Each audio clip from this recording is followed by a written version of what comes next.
Hello guys and welcome back to my channel. तो आज मैं एक्सप्लेन करने जा रही हूँ सीक्रेट क्यून मेकर्स का पार्ट फर्स्ट। और इस ड्रामा के सिर्फ और सिर्फ दो ही पार्ट आएंगे। पहला पार्ट मैं आज एक्सप्लेन कर रही हूँ और दूसरा पार्ट मैं कल एक्सप्लेन करूँगी।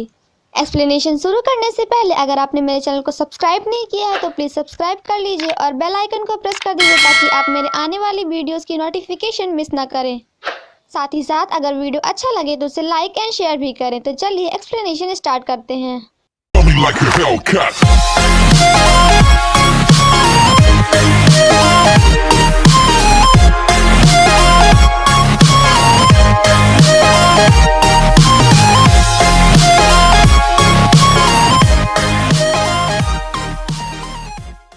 ड्रामा की शुरुआत होती है हमारे इस ड्रामा की फीमेल लीड से, जिसका नाम है आंग गोंग जू, जो कि बहुत तेजी से भागते हुए शॉपिंग मॉल पहुंचती है और वह देखने में बहुत ज़्यादा अगली होती है, जिसके कारण उसे कोई भी रिस्पेक्ट नहीं देता।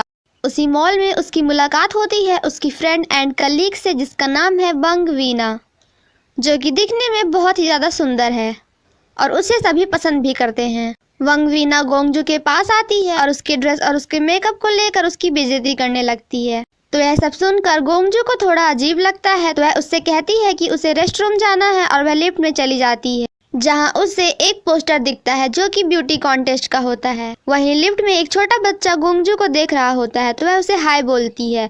इतना सुनने के बाद वह बच्चा रोने लगता है, तो उसकी माँ कहती है कि तुम क्यों रो रहे हो, तुम्हें तो आंटियाँ पसंद है ना। तो जिस पर वो कहता है कि मुझे सिर्फ सुंदर आंटियाँ पसंद है। और यह सुनने के बाद गोंगजू को काफी एम्बैरेसमेंट फील होता है, तो वह लिफ्ट से बाहर निकल जाती है। लेकिन जैसे ही वह लिफ्ट से बाहर निकलती है तो वह ली जून से टकरा जाती है, तो वह उसे उठाता है और सॉरी बोलता है और उसे ड्रिंक ऑफर करता है।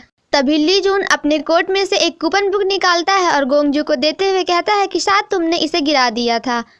तो गोंगजू कहती है कि अगर तुम्हें चाहिए तो तुम रख सकते, और उसे बताती है कि यह ब्यूटी कॉन्टेस्ट का कूपन है, इसमें तुम्हें टोटल 7 स्टिकर्स कलेक्ट करने हैं और अगर तुमने उन 7 को कलेक्ट कर लिया तो तुम भी इस कॉन्टेस्ट में पार्ट ले सकते। तो ली जून गोंगजू से कहता है कि इसमें तुम पार्ट क्यों नहीं लेती। तो गोंगजू कहती है कि मैं ऐसे चीज़ों में कभी टाइम वेस्ट नहीं करती जिसका मुझे पता है कि रिजल्ट कुछ भी नहीं होगा।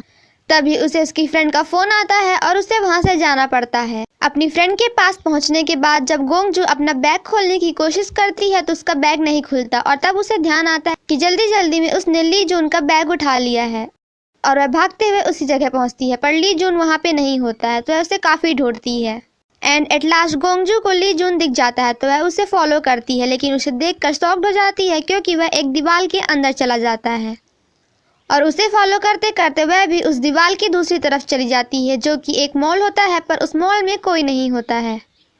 वह चारों तरफ देखती है पर उसे कोई नहीं दिखता और वहीं ज़मीन पे उसे उसकी कूपन बुक पड़ी मिलती है, तो वह उसे उठा लेती है। उसी मॉल में गोंगजू से गलती से स्प्रे बॉटल गिरकर टूट जाता है, तो वह उसे इकट्ठा करने लगती है। तभी चैनसंग वहां आता है और उससे पूछता है कि क्या तुम इंसान हो या फिर कोई और इससे ये भी पूछता है कि तुम अंदर कैसे आ गई। तो वह उसे इग्नोर करते हुए और भागते हुए लिफ्ट की तरफ जाती है, पर जैसे ही लिफ्ट खुलती है तो वह शॉक्ड हो जाती है क्योंकि चैनसंग उसमें पहले से ही रहता है। अगेन वह वहां से भागते हुए एक टेबल के नीचे छुप जाती है, लेकिन चैनसंग वहां भी पहुंच जाता है और उससे पूछता है कि क्या तुम मेरे साथ खेल रही हो, और उसे अपने साथ चलने के लिए कहता है। तो गोंगजू उससे पूछती है कि तुम कौन हो, तो वह बताता है कि मैं ब्यूटी का मैसेंजर हूँ और उसे एक रूम में ले जाता है जहाँ बहुत सारे मिरर होते हैं। तो गोंगजू उन्हें नहीं देखती और कहती है कि मुझे मिरर में देखना बिल्कुल पसंद नहीं है। तभी चैनसंग एक मिरर को उसकी तरफ घुमा देता है और जैसे ही गोंगजू इस मिरर की तरफ देखती है तो हमें यहाँ पे एक छोटा सा फ्लैशबैक दिखाया जाता है, जहाँ गोंगजू स्कूल ड्रेस में बैलेट रूम में अकेले बैठी हुई थी। तभी गोंगजू गेट से बाहर देखती है और उसे आसपास कोई नहीं दिखाई देता, तो वह अपना मेकअप करके और बैलेट ड्रेस पहन के बैलेट डांस प्रैक्टिस करने लग जाती है और डांस करते करते वहीं पे गिर जाती है। तभी उसकी बाकी फ्रेंड्स आ जाती हैं और उसे ऐसा देखकर उसका काफ़ी मजाक उड़ाती हैं और ये फ्लैशबैक यहीं पे ख़त्म हो जाता है। तो गोंगजू चैनसंग से पूछती है कि ये क्या था, तो वह बताता है कि यहाँ पे जितने भी मिरर हैं तुम्हें वो मेमोरी दिखाते हैं जिन्हें तुम नहीं याद रखना चाहती हो। और चैनसंग वहीं पे रखे एक मिरर को घुमाता है और वो दोनों वापस से उसी जगह पे पहुँच जाते हैं और गोंगजू से कहता है कि तुम इन सभी परफ्यूम में से एक परफ्यूम चूज कर लो। और उसके बाद चैनसंग एक परफ्यूम लेकर गोंगजू पर छिड़क देता है और जैसे ही वह उस परफ्यूम को छिड़कता है तो हम गोंगजू को वापस से उसी मॉल में सोता हुआ देखते हैं। तभी वंग वीना उसे आकर जगाती है और कहती है कि मैंने सोचा कि तुम शायद टॉयलेट में गिर गई होगी और गोंगजू को लगता है कि यह सब एक ड्रीम था और जब गोंगजू अपनी कूपन बुक उठाती है तो उसमें चैंग संग का स्टिकर पहले से ही कलेक्ट था और वह उसे देखकर शॉक्ड हो जाती है। तभी बंग वीना उसके पास आती है और कहती है कि क्या तुमने परफ्यूम लगाया है। और यहाँ पे गोंगजू को रियलाइज़ होता है कि ये ड्रीम नहीं बल्कि रियलिटी थी। तो वह वहाँ से भागते हुए वापस से उसी दीवार के पास पहुँचती है और सोचती है कि यह तो एक नॉर्मल दीवार है और मैं इसके अंदर कैसे जा सकती हूँ। तभी उसका बैग अपने आप उस दीवार के अंदर जाने लगता है। पकड़ने के चक्कर में वह भी उसके अंदर चली जाती है। गोंगजू जब उस मॉल के अंदर जाती है तो इस बार उसे चैन संग नहीं बल्कि ली तक मिलता है। तो गोंगजू उससे पूछती है कि क्या तुम भी मैसेंजर ऑफ ब्यूटी हो और उसे हैंडशेक करने लगती है, पर वह उसे इग्नोर कर देता है और कहता है कि मैं इजी ब्यूटी मैसेंजर नहीं हूँ और गोंगजू को वहाँ से जाने के लिए कहता है। तभी गोंगजू से पूछती है कि क्या तुमने ऐसे इंसान को देखा है जिसके पास सेम मेरे जैसा बैग हो। तो वह बताता है कि अगर तुम्हें सामान ही ढूंढना है तो लॉस्ट एंड फाउंड रूम में जाओ। जिसके बाद गोंगजू उस रूम में पहुंचती है, लेकिन ली तक वहां पहले से ही प्रेजेंट होता है और उससे कहता है कि तुम अपना बैग खुद ही ढूंढ लो। और गोंगजू से यह भी कहता है कि यहाँ पे रखी किसी भी चीज़ को ख़राब नहीं करना, क्योंकि यहाँ पे रखी सभी चीज़ें 100 साल से ऊपर की हैं। जिसे सुनकर गोंगजू शॉक्ड हो जाती है और अपना बैग ढूंढने लग जाती है। तभी गोंगजू एक बॉक्स खोल देती है जिसमें से एक बर्ड निकलती है, जिसके कारण गोंगजू डर कर नीचे गिर जाती है और सारा सामान खराब कर देती है और खुद भी काफ़ी गंदी हो जाती है। तो ली तक कहता है कि इन्हीं कारणों के कारण मुझे ह्यूमंस बिल्कुल पसंद नहीं है। तो ली तक गोंगजू को फेस मशीन देता है और कहता है कि इसे लो और अपने आप को क्लीन करो। गोंगजू रूम में जाकर अपने आप को क्लीन करती है और अपना ड्रेस भी चेंज कर लेती है, लेकिन वह ड्रेस उसके ऊपर बिल्कुल अच्छा नहीं लग रहा था। तो वह दोबारा उसी रूम में जाती है अपना ड्रेस चेंज करने के लिए, लेकिन इस बार जब वह गेट खोलती है तो वह चेंजिंग रूम में नहीं बल्कि अपने स्कूल की क्लासरूम में पहुंच जाती है और ये सब देखकर वो काफ़ी शॉक्ड रहती है।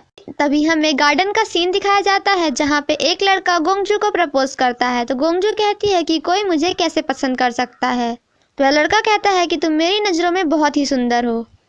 तो गोंगजू उसका प्रपोजल एक्सेप्ट कर लेती है। तभी उसके दोस्त पीछे से निकलते हैं और उसे बताते हैं कि उससे गोंगजू से हाँ बुलवाने सिर्फ और सिर्फ 55 सेकंड्स लगे और वह लड़का वहाँ से चला जाता है। जिसके बाद गोंगजू वहीं खड़ी रोने लग जाती है और दूर खड़ी यंग गोंगजू ये सब देख रही थी। और फिर वह उस रूम से बाहर निकल आती है और उससे पूछती है कि यह क्या था। तो वह गोंगजू से बताता है कि यह तो वो रूम है जो तुम्हें वो चीज़ें याद दिलाता है जिन्हें तुम खो चुकी हो। और वह गोंगजू को ले जाकर उसका मेकअप करता है। और जब गोंगजू अपने आप को मिरर में देखती है तो वह शॉक्ड हो जाती है और उसे बिलीव नहीं होता कि वह वही है। और वह अपने आप को पिंच करती है यह देखने के लिए कि कहीं वह ड्रीम तो नहीं देख रही है। तो ली तक कहता है कि मैं इस पैटर्न से थक गया हूँ, जो भी इंसान यहाँ आता है वो ऐसा ही करता है। और इसके बाद ली तक वहाँ से गायब हो जाता है। तो गोंगजू उसे चारों तरफ ढूंढती है क्योंकि वह उससे थैंक यू कहना चाहती थी, पर वह तभी उसे सायरन बजने की आवाज़ आती है और वह देखती है कि 4 आदमी उसे पकड़ने के लिए उसकी तरफ आ रहे हैं। तो वह वहाँ से भागने लगती है और पार्ट 1 यहीं पे खत्म हो जाता है। Thank you so much guys for watching my explanation and part 2 के लिए stay tuned, stay safe and healthy. Bye bye.